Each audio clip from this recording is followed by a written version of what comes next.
The limit comparison test. So first we might ask, why do we need the limit comparison test when we have the comparison test? So let's look at a series like maybe this one right here, the sum of 1 over n plus 3. So if we were trying to determine whether this series converges or diverges, we might want to try the comparison test, and it looks very similar to the harmonic series, 1 over n, which diverges, of course. And so if we were going to use the comparison test, then we would have to show that these terms here, 1 over n plus 3, were larger than the terms for this series, 1 over n. But by adding 3 to the denominator, it actually makes it smaller. So we can't use the comparison test in this case because we're wanting to compare it to a divergent series. However, our terms are smaller, so it doesn't satisfy the hypothesis of the comparison test. We have to use a different test, such as the limit comparison test. Now, the limit comparison test is related to when we were finding infinite limits, limits as x approached infinity of a function, let's say f of x divided by another function.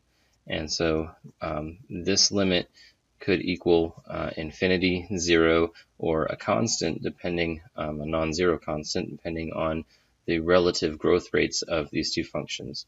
So this limit, if f, the function in the numerator, was growing faster, approaching infinity faster than the function in the denominator, then this limit would equal infinity. And if the function in the denominator was growing faster than that in the numerator, then the limit would equal 0. So the other option is if f and g are growing at the same rate, if they're both approaching infinity at the same rate. In that case, this limit is going to equal some constant c that's larger than 0 and less than infinity, of course. So, and this is the case right here that we want to apply for the limit comparison test. If we can find a series to compare our series to and show that they're growing at the same rate, then both series will do the same thing as far as convergence. So they'll either both converge or both diverge. So looking at this 1 over n plus 3 and the 1 over n, we can show that they're growing at the same rate by taking the limit as n approaches infinity of the terms of this sequence divided by the terms of this sequence. So we're going to take the 1 over n plus 3 and we're going to divide it by the terms 1 over n. Now, of course, to actually do this division, it would be easier to write this as be multiplied by the reciprocal instead of dividing by a fraction. So we would do 1 over n plus 3 times n over 1.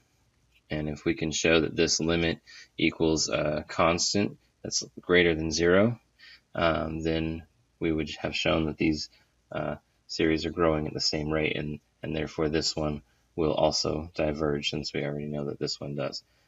So simplifying this here, limit as n approaches infinity, n over n plus 3. So both of these are linear. The leading coefficients are 1 and 1.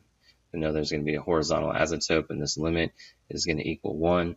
1 is between 0 and infinity, and therefore we know that our series here, 1 over n plus 3, will also diverge. And we showed this by the limit comparison test. So formally, what the limit comparison test says is if we have this limit as n approaches infinity of the terms of one sequence, a sub n, so that's like the given sequence, in this case that'd be our 1 over n plus 3, and we divide that by the terms of another sequence, one that we know whether or not it diverges or converges. And if this limit is larger than 0 but less than infinity, then we can conclude that the series of a sub n will converge if and only if the series of b sub n converges. And the if and only if, of course, means that this works for convergence or divergence. So they'll either both converge or both diverge. And that's the hypothesis and conclusion of the limit comparison test.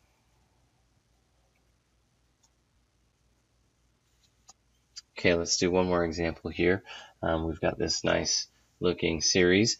And if we're going to apply the limit comparison test, then we need to come up with is another series which is growing at the same rate as this one, and then we can show that they are. We can verify that they're growing at the same rate by taking the limit as n approaches infinity of the ratio of the two. So remember, as far as the rate at which functions are growing, what matters is when there's more than one term up here, the one that's growing the fastest. So in this case, n cubed would be the fastest, and on the denominator here, the square root of n to the 7th would be the fastest. So if we create a series here, or a sequence, the terms of a series using the fastest growing parts in both the numerator and the denominator for this one, we can get this sequence here that grows at the same rate as this one. And we simplify this here a little bit. Rewrite this as n to the 7 halves, and then subtract 3 minus 7 halves. So that's going to be 6 halves minus 7 halves gives us negative 1 half. So this simplifies to 1 over n to the 1 half.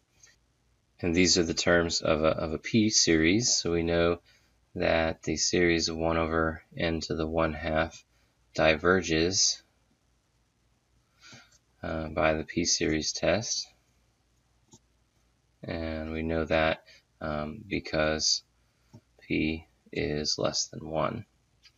And so we're comparing our series here to this one that we know diverges. And then we just have to verify that they're growing at the same rate by taking the limit as n approaches infinity of the terms of this given series here, 2n cubed plus n squared, and then divide by 1 over n to the 1 half, or multiply by its reciprocal. And then we're going to distribute the numerator here to simplify this. N to the 3rd times n to the 1 half. We add those exponents. So that's going to give us n to the 7 halves. And then 2 plus 1 half would give us 5 halves.